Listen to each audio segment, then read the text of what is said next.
Here I am saying it again. It's been raining. Maybe cats and dogs. Well, maybe puppies and kittens. To be fair, from around 3:30 in the morning. So I guess we are in the season.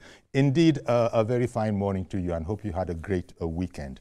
Okay. Unfortunately, it's not as peppy in the subject matter that we have to discuss. Gunmen kill 16 in Benue communities. Sad news. Depressing news, distressing news that the gunmen suspected to be, herders, killed 16 in Benue communities. Well, our guest this morning, in the first instance, we have Dr. Stephen Okwori. He's a security consultant. A fine morning to you, sir. Good morning, Dr. Okwori. Yes, sir. Thank you for having me on your program pleasure. again. Our pleasure. Yeah. And Dr. Sani Abdullahi Shinkafi, a fine morning to you as well, sir. Good morning. Thank you for having me in the program. Indeed. Let me just start with you, Dr. Shinkafi, because we've discussed this matter a number of times. This very, very distressing news, as we are hoping that things might be getting better. In fact, my optimistic take on it was that we are making gains, however microscopic, but that the critical mass hasn't shown it yet. But now I'm beginning to wonder, hearing this distressing news, that 16 people, including security operatives, up to about 10 of them, were killed. What's your read? How did you receive this news? Well, it's a very sad news and disheartening. A situation whereby people have been seeing progress in the security situation in Benue State. For quite numbers of weeks, there was no such type of horrible reports. But this report where security personnel and the civilian are killed is highly terrible. And the government have to do everything humanly possible to address the root cause of these killings. It's getting out of hand. You see, the waves of killings across the northern Nigeria, in the north central, in the northeast, in the northwest, is highly alarming. And the government have to do everything humanly possible to apply all the methodology, both the kinetic and non-kinetic approach, to get to an end of these killings. Because there's no any society where a society will develop with a higher level of insecurity. The foreign investors will not go and invest, and also the local community will not also invest in the local communities. So this is the situation. This issue of armed bandit, non-gunmen, militia, all these things are supposed to stop. Because why the government is missing the fight against these criminals, because of there are some sponsors who are in the corridor of power. You see, this killing has political undertone. When it is around the season of election, you see many people will come with a lot of intrigues, try to apportion blame either to the government in power in the state or government and the power at the center. So this thing has to be checked in. During the administration of Goodluck Ebele Jonathan, he made mention publicly that sponsors of Boko Haram, even in the Asraq Bila, there are sponsors of the Boko Haram and other insurgents, even in the ministers, governors, a lot of politicians, businessmen. Government have been always saying they will mention the names of the sponsors, especially the defense headquarters. Not single name have been mentioned. Those who are financing terrorism, armed banditry, and other criminality in the country. Nobody had been mentioned. So it has political undertone, and the military have been always good in ceremonial speeches instead of taking serious action to curtail this situation. Yeah. Okay. And you look at what is happening in even Katsina State, coming with this issue of reconciliation with bandit. Yes. When they were in the peace dialogue meeting, a bandit will come with all kinds of arms and ammunition, and they will be allowed to go back with that arms. does that amount to reconciliation or escalation? Because when the bandit came with such type of weapons, they're supposed to be disarmed. So that is, even if they are going to apply non-kinetic approach, there must be a de-radicalization of these criminals, disarming, rehabilitation, and reintegration. This if you have to apply that safe corridor, operation safe corridor. But if you are not, there is no point, because they are not reliable, they are not trustworthy. Indeed. So there is no point. Government should be lobbying them, going into such type of dialogues. There should be a total military offensive actions against these criminals, wherever they are. If they are killing military personnel in Benue, who is safe? Are the civilians safe? Indeed. Or are the even security personnel safe? That it is a serious slap. And also a failure on the part of the government. Okay, I'm going to come back to you because I'm sure there's much more there. I'm going to come back to you, sir. But coming over to you, Dr. Stephen Okwori, as a security consultant, what is your read of the seeming failure, or our seeming failure as a country to get a grip over this issue? The president has said in a different context that we're not going to allow these people to take over, our country and do as they please. But that seems to be precisely what they are able to do. Look at the example that was just stated by Dr. Shinkafi there, where bandits, non-state operators, call them what you will, arrive at a meeting fully armed and are able to leave. They went disarmed and are able to leave afterwards, with their arms. So one begins to wonder, are these people not really in charge? But as soon as one says it, one then remembers that, come on, we're talking about the Nigerian army here. These people are no match for the Nigerian army. So what do you think, sir, is going on? Yeah, it's unfortunate that I am here again to give my perspective on the insecurity issues that has or is bedeviling Nigeria in the last 25 years or more. Unfortunately, I would say that these criminal activities that we're experiencing today started in this Fourth Republic. Banditry activities started in this Fourth Republic, terrorism, and as well as kidnapping for ransom that rose to its peak as we are talking at the moment. Let me just lay this background. I am an advocate of local policing. I have carried out a lot of research with regards to security in our rural communities and semi-rural communities, as well as our ungoverned areas. I have done research work, paper, articles, and all that in time past. The last assembly, National Assembly, under the speakership of Right Honorable Femi Gbajabiamila, when he was speaker, during the reign of late President Muhammadu Buhari, he constituted a special security committee to see how to help address the issues when President Buhari was president.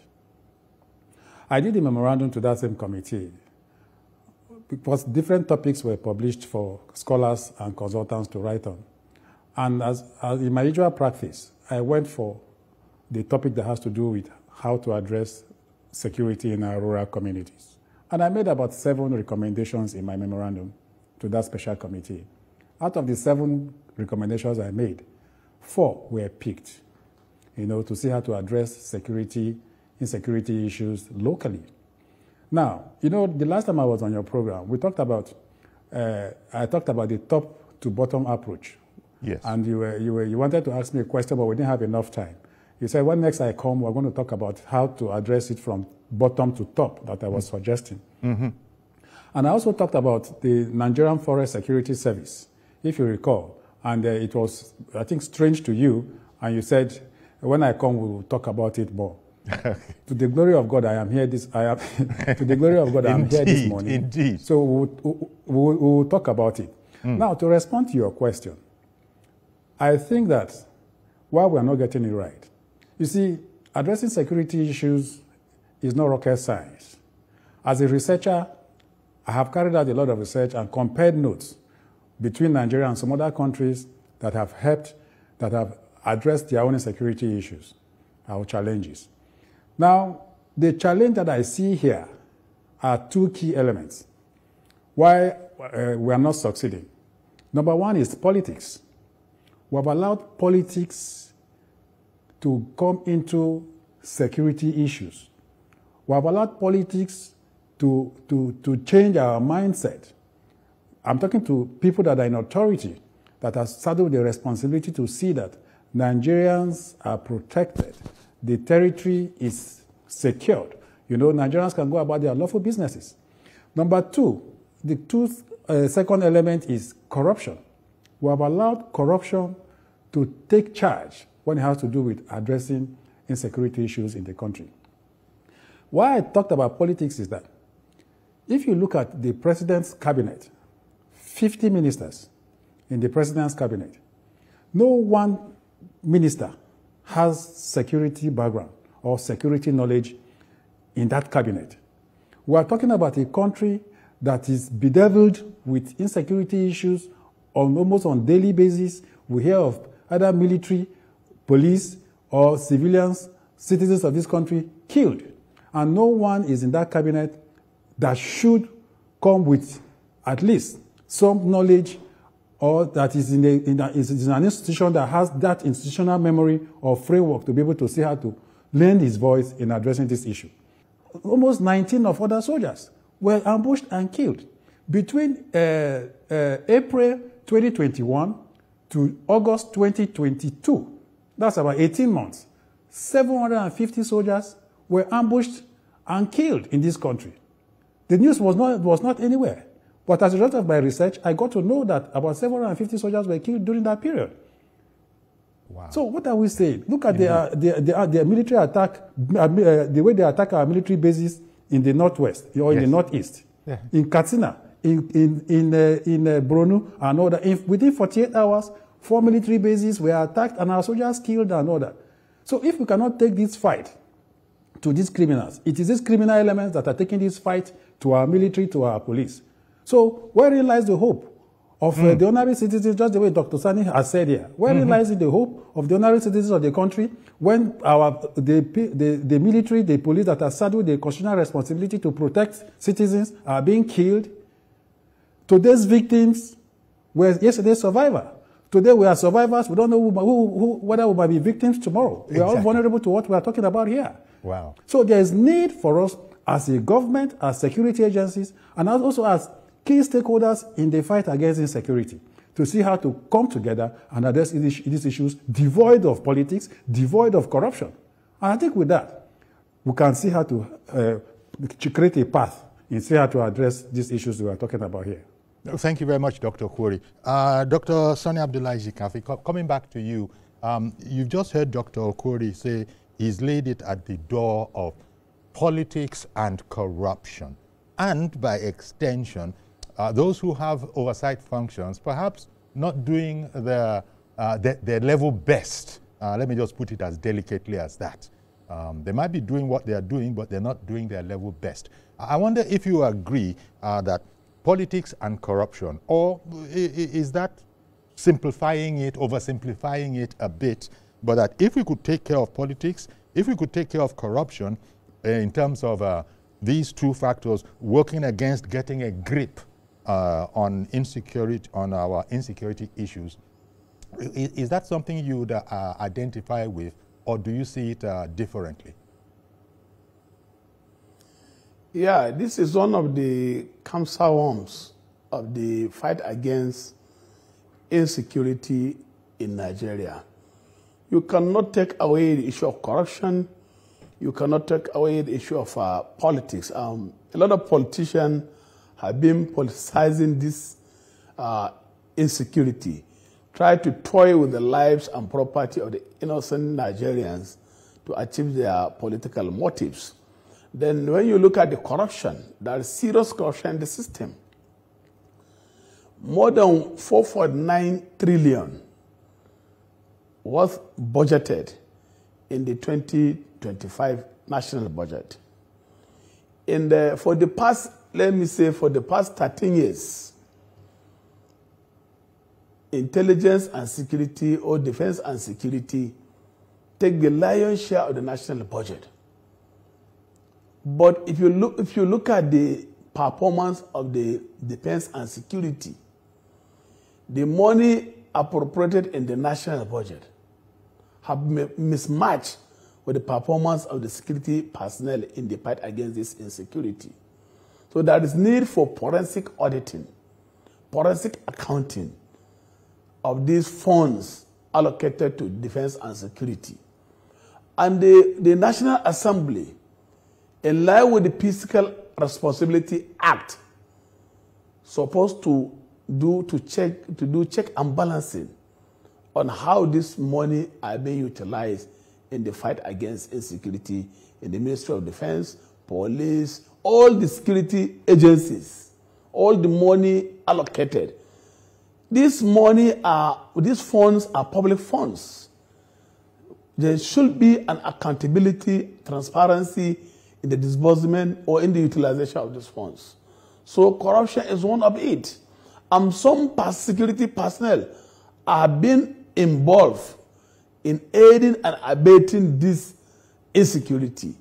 In the state, some military officers were arrested, supplying arms and ammunition to the bandit hideout. Even in the police in the northeast, there was a report where some huge amount of money were found in the account of some military and police officers. So in millions of naira. So you cannot take away the issue of corruption, and that is one of the stumbling block in this fight against insecurity in Nigeria. And looking at also the issue of politics, I have said it earlier, many politicians are behind these killings in Nigeria.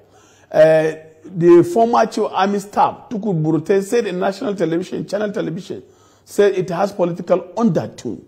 And I have believed with him 100%.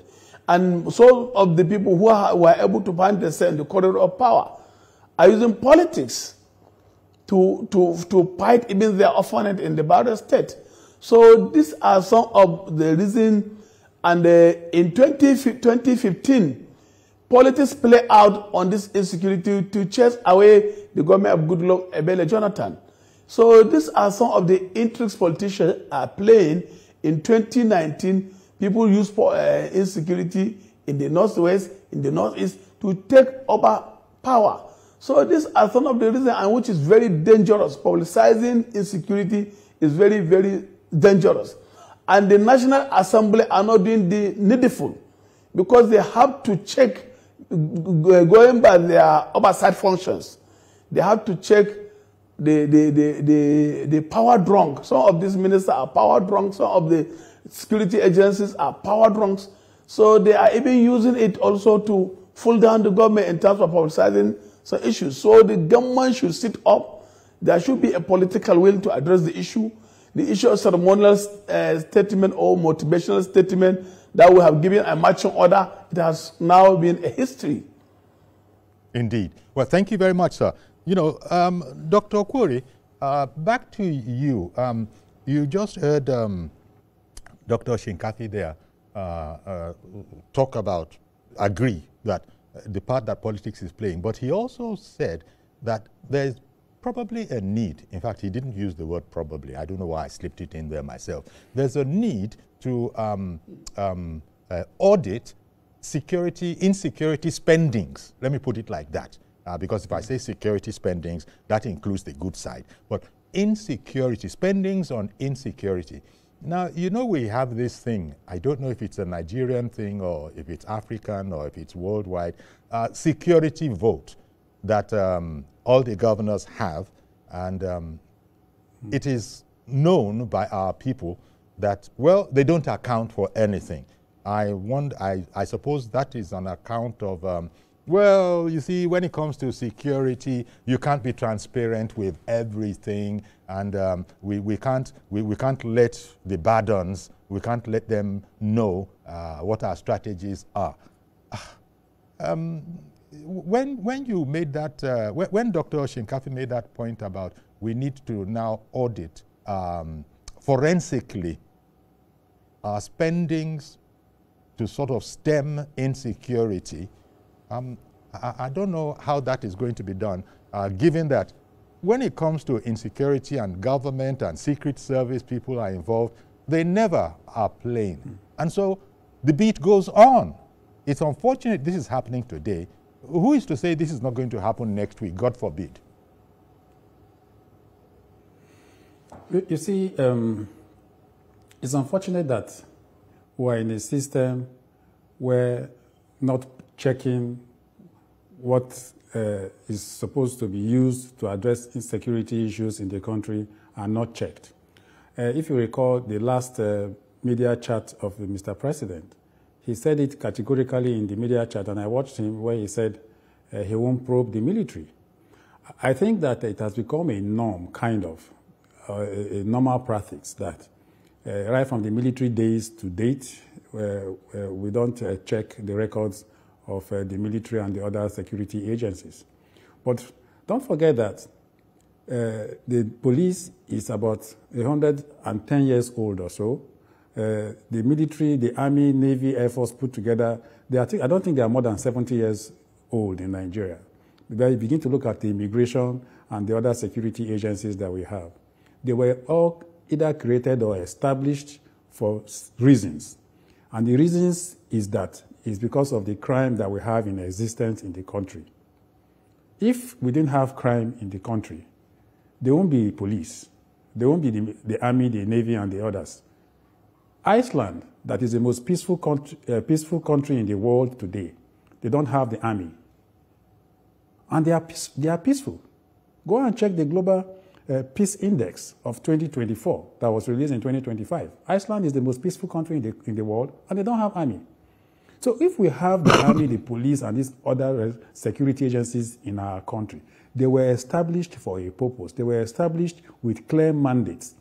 The immigration, of course, you are aware of their mandate to see that foreigners don't come into the country to collaborate with our domestic criminals to inflict pains and mayhem on our people.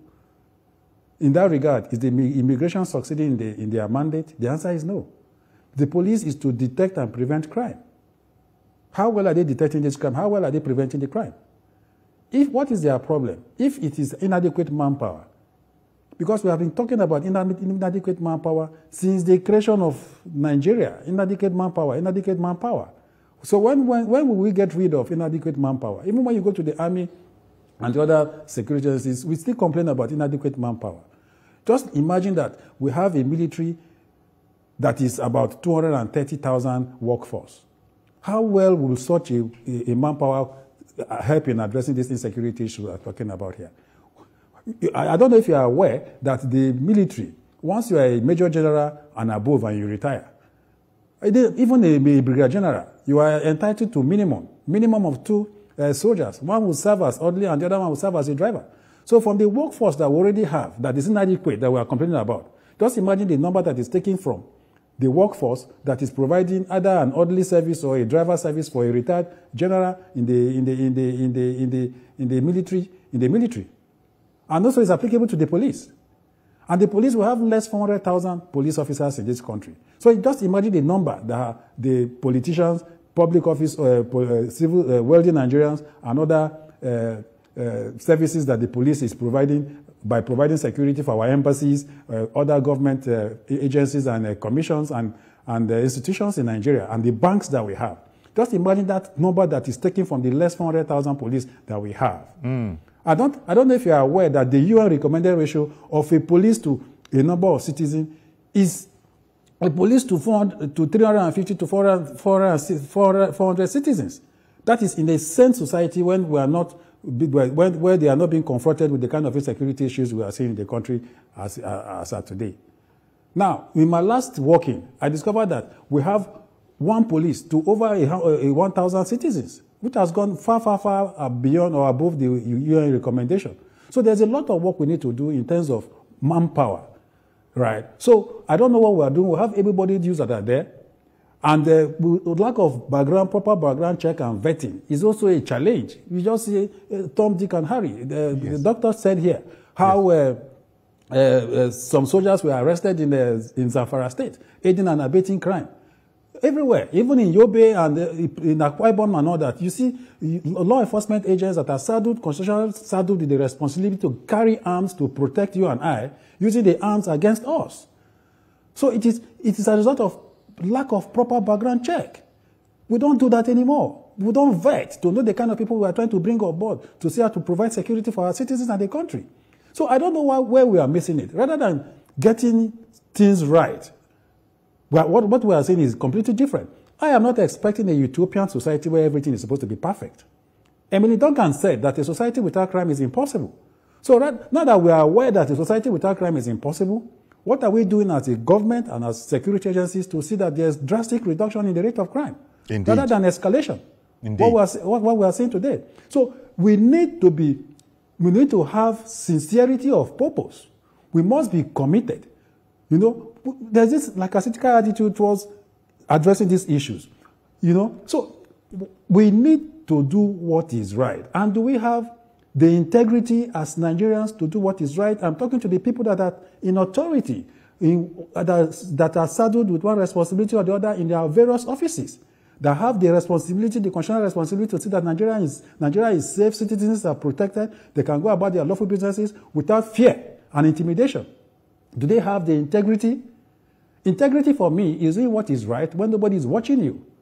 Do they truly have this integrity by doing what is right when nobody is there watching them? Yeah. And for me, the answer is no. Oh, okay. So we must to sit up to do what is right in this country. Okay. Easy. Let me see now. I have a little time to go before break. Let me go. Let me ask Dr. Shinkafi this. The question that was posed there by Dr. Okwori: do we have the wherewithal to do that which is right? Because if we have a zero tolerance for all those things we come out and publicly talk against, are we really, because it's quite annoying. It's painful, it's annoying. We lost people, we lost our boys in uniform there. But the very people that they were there to sort of save and, protect, we also lost them too. So it's like infra-dig. Not only did we lose our citizens, we also lost some of our, professionals there. And you begin to wonder, why are people not adopting a zero tolerance approach? When I say our people, those in charge, from the president right up to all of them, the chief of army staff, and in fact, all the people. Why are they not saying that this is going to stop right here? Is it because it's impossible to do, that you're only thinking that way because you are a civilian? Yeah, you see, it is possible if there is a serious political will to do that.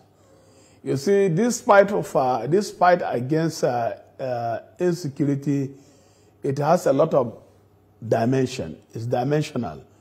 You can apply technology to fight this insecurity, stand still, and it will work. Using environmental remote sensing technology, using GPS, Geographic Information System, using GPRS, that's Geographical Positioning Remote Sensing. Then also you use drone surveillance and attacking drones, and using it, and also it will help you to use satellite to monitor, to track, to map out the movement of this armed bandit or any criminal.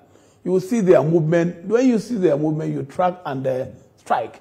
And you mobilize heavy you are mentioning army, that sorry, is the military truth. You are mentioning things that we could do, not that we are doing. Do I understand you? Yeah, yes, properly? This is what we should do. Okay. But we are not doing. We are not doing. The army should sit up, and Mr. President, who is the commander of the armed forces of the Republic of Nigeria, should also do his constitutional duty in line with the section 14, subsection 2 of Nigerian Constitution 1999 as amended. So the primary responsibility of every government is to provide security and also to provide for and the welfare of its people. So, Mr. President, as a commander-in-chief of armed forces, should sit down with the service chiefs, give them target. Because Mr. President was not so harsh or hard on these security agencies. Tell them, say, if you don't bring armed bandit kingpin or commander, if you don't pull him down, neutralize him, in month, I will remove all of you. You will see that they will sit up. Are you sure about that, sir? I say that because you recall that back in Buhari's time, he went through these, let me not say he went through these motions, but he made such orders. And I think President Tinubu has also said he's not enamored of these kind of people. I don't know what else they were waiting for. The presidents, at least talking about Buhari and Tinubu, they seem to have said that which is right. But saying it is one thing. For the people that are being ordered into action, I just don't understand it. I really am at a loss here. Apart from what you gentlemen have both said. You see, all this... Carry on, sir. You see, all these presidents have been given marching order. Even Mr. President Bola Ahmed Tinubu gave marching order to December to crush out armed and other criminal elements in the country. But that marching order is a motivational statement, it's an inspirational statement, it's a ceremonial statement. So that should be kept aside. What we are looking for is action, not motivational statements. Because I'm very happy you use that expression.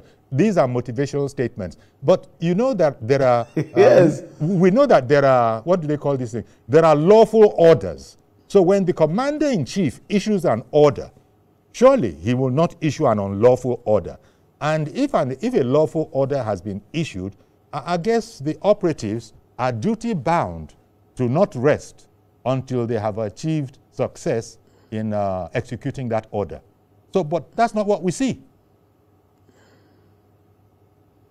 Yeah, going by the power of Mr. President as a commander in armed forces, he has every right to give an executive order or an executive fiat to all the arms of all arms of the security. But what we are seeing here, the security have been complaining they are understaffed, they are under-equipped, they are even under-motivated. Okay. You understand? Okay. So, of looking at all the huge amount of money appropriated to them, unaccounted, unaudited, still it has mismatched with their performance. So, these are some of the critical challenges in this fight against insecurity in Nigeria. So, it has gone it has gone beyond this thing or the order now. They are not doing what they're supposed to do constitutionally. Okay. This is my own view about it. Okay, I tell you what, gentlemen, I think we'll take a break now. We'll take a quick break. Do please stay with us. We'll be right back. We'll include your calls as well when we come back.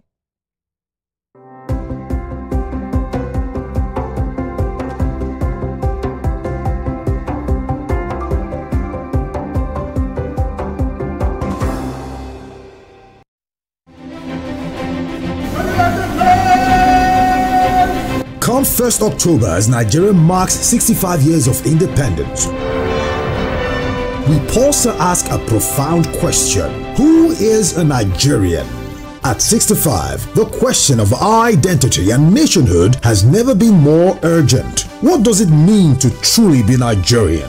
We all have a responsibility to protect this democracy because it is the only system that guarantees our freedom. What do we owe this nation, and what does this nation owe us? If the citizens are not standing to hold the government accountable, if we are not raising the question that we need to raise about the kind of middle class and the kind of political class that we have today, it is very difficult for us. Join TVC News Town Square on this conversation for every Nigerian. A dialogue that could shape our future. Wednesday, October 1 at 6 p.m. Stay ahead with the biggest news stories. Go beyond the news headlines. Experience impactful investigations. Enjoy resourceful news coverage in real time. TVC News at 7 and TVC News at 10 p.m. Live every day on this channel. TVC News. First with breaking news.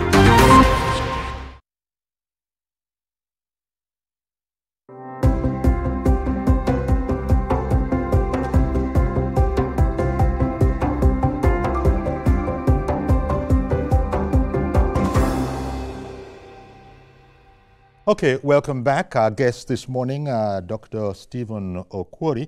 He's a security consultant, as well as we also have Dr. Sani Abdullahi Shinkafi.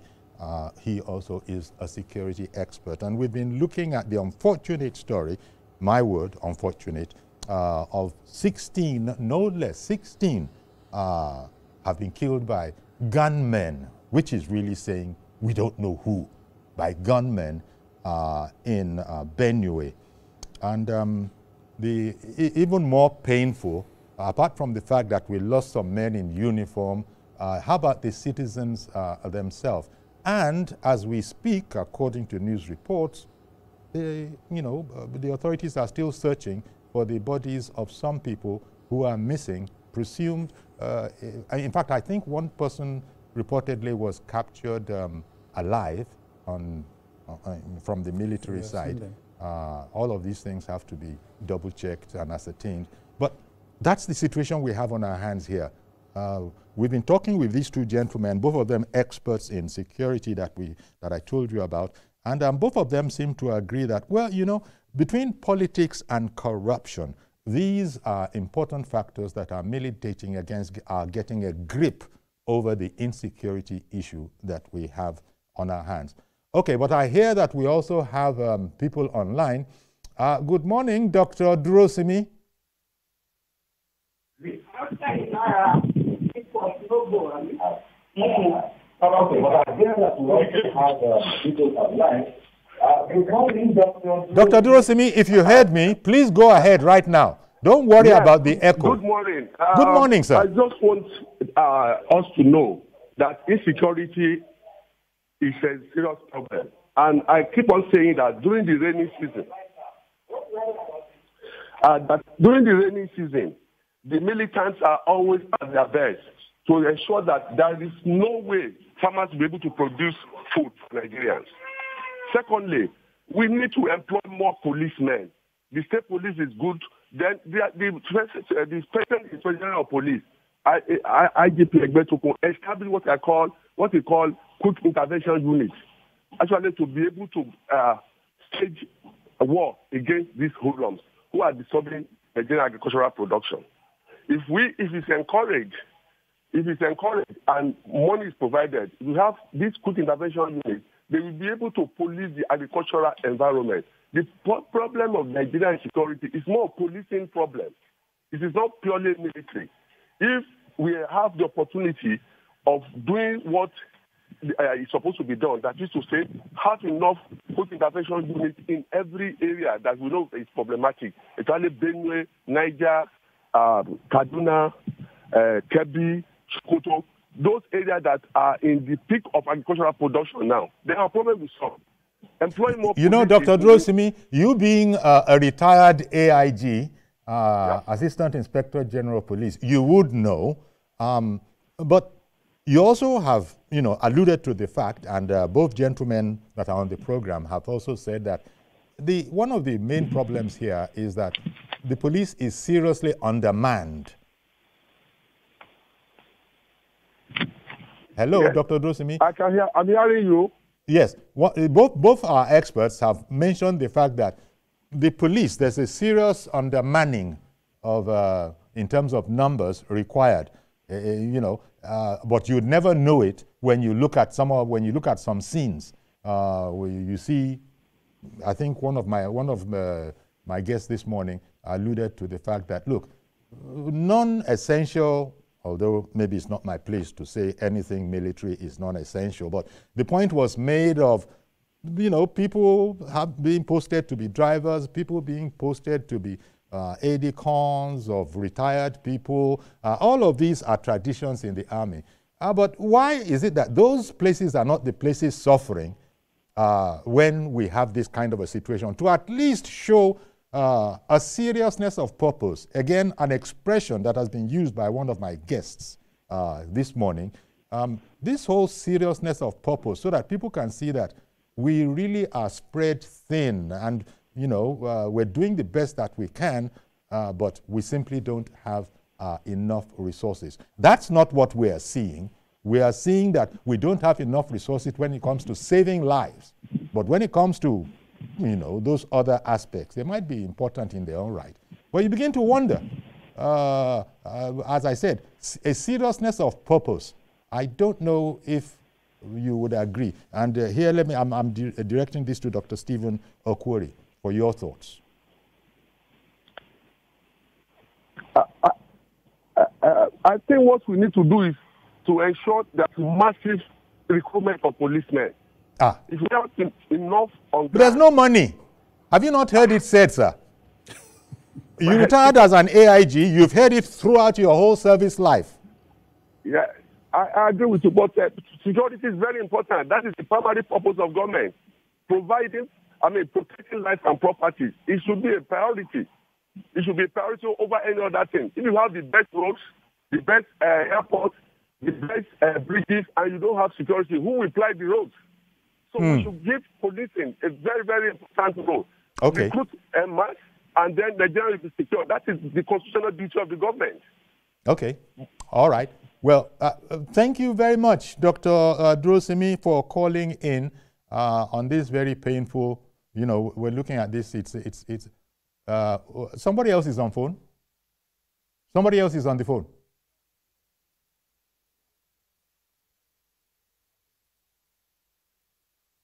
Oh, okay.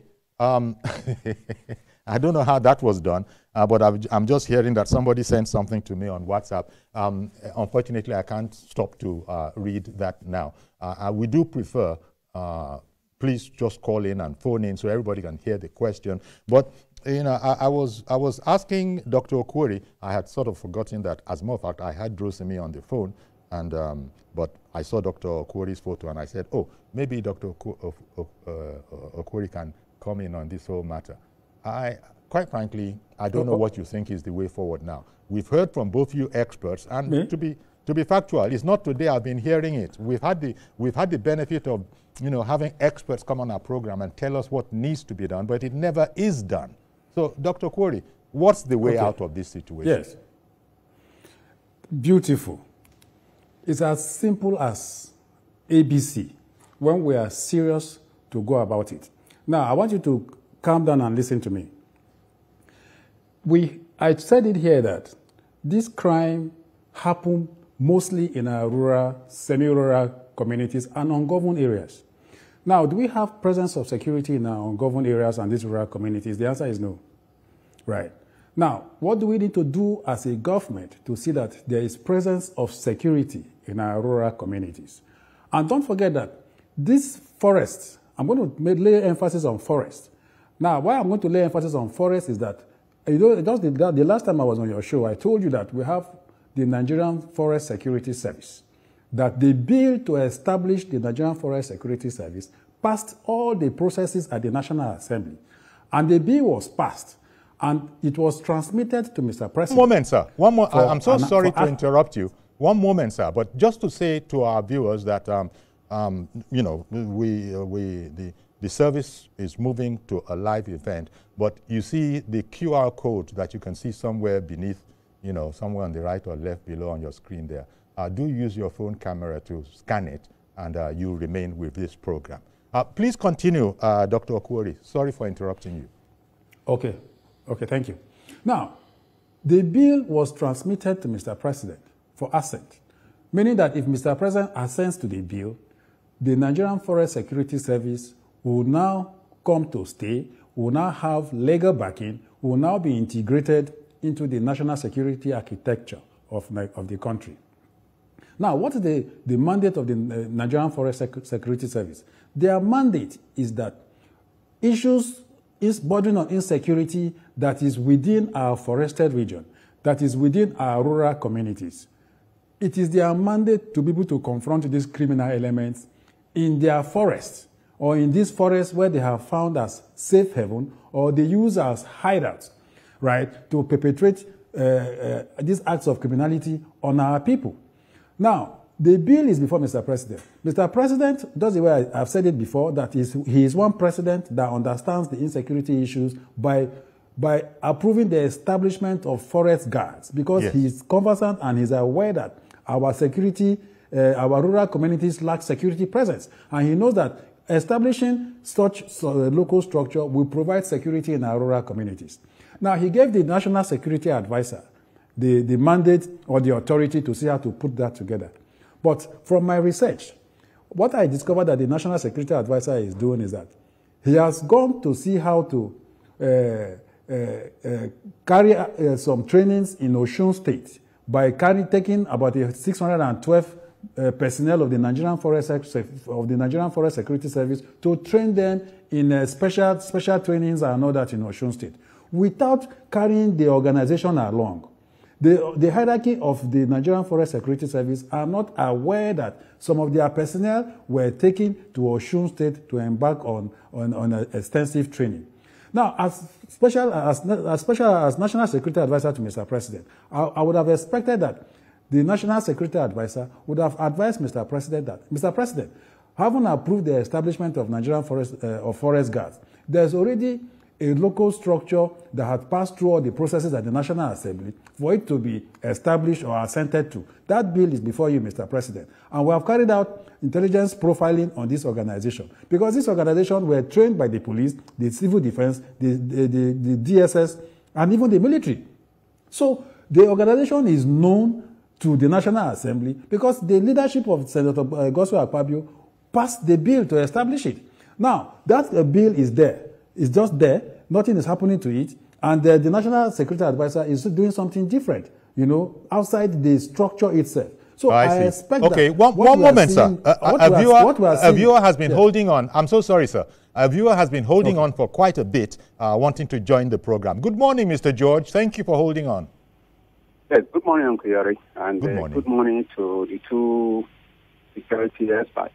Yes. Uncle Yari, I do not think it would be a right thing to do probing the military to be counterproductive. I think the President knows that's why he's saying that he doesn't want to probe the military. Because if you do that, you will demotivate them, and the result will not help even the security situation that we are trying to address. Rather, some checks should be put in place by the National Security Advisor as to how the funds that are henceforth being disbursed is done.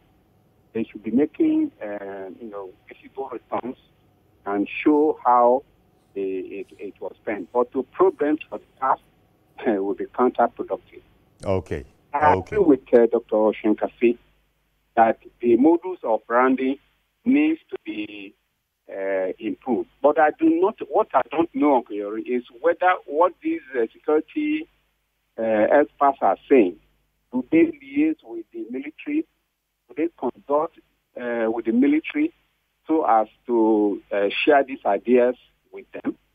Because merely saying it on air, the military men may not be there to listen. I think there should be a channel through which they communicate with those who matter in the military hierarchy for interaction, so that these ideas can be integrated into the operations.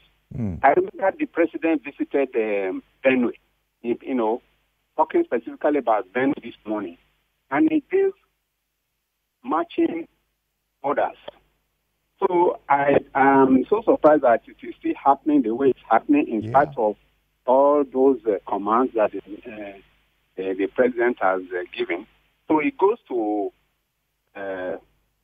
suggest what Dr. Shinkafi was saying, that there are political figures who do these things, who sponsor these things in order to run down the government or to score one political point or the other. So the government should also look at such areas. Recruitment of new policemen, and those ones take months, if not years, to train them. We're talking about how to arrest the immediate situation and why the other one is going on. So there should be communication between these experts and the military. That's the essence of what I'm saying. Okay. Thank you. Thank you very much. We've almost run out of time, but I just must hear from both you gentlemen very briefly on the the point that George in Lagos made. Coming to you first, Dr. Shinkafi. I thought myself it was until he brought it out. Now I was thinking that maybe one of the reasons why the president is not coming down hard is precisely for the reason he speculated. So as not to ruffle their feathers and thereby cause more problems than we are trying to solve. That was one theory that he put forward as a possibility. Again, he himself is just using logic to sort of deduce it. Do you think there's very much meat, so to speak, on that particular bone, so to speak? You see, the main duties of military is to protect the territorial integrity of the country. Very briefly, sir. And, very briefly, sir. Yeah, and if you look at the duties of police, to detect crime and to also prosecute crime. And if you look at the immigration custom, we have more than 4,000 kilometers border, and we share boundary with Niger Republic, Benin Republic, Cameroon Republic, Chad Republic. And there is need to improve the border because of the porosity of the border. And there is need to check also the infiltration of the illegal immigrant and the drug traffickings and the smuggling of smaller and lighter arms into the land border. If these things are addressed squarely, it is another non-kinetic approach in the fight against this insecurity. Education, we have to also improve education, poverty, unemployment. So if we apply this, we've almost run out of time, as I said, but I do still want to hear the last word from Dr. Okwori. I beg your pardon. What would be your reaction, Dr. Okwori, to that idea suggested that maybe one of the reasons the president is not using his total authority and going hard on the military is that you don't want to upset them? What do you think of that particular suggestion?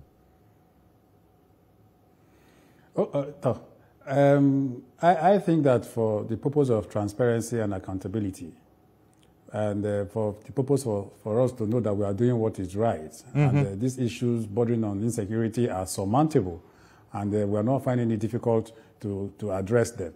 I think that the right thing should be done. I give you an instance in the last Senate. We don't have the time, sir. The Kuje jailbreak. Yes.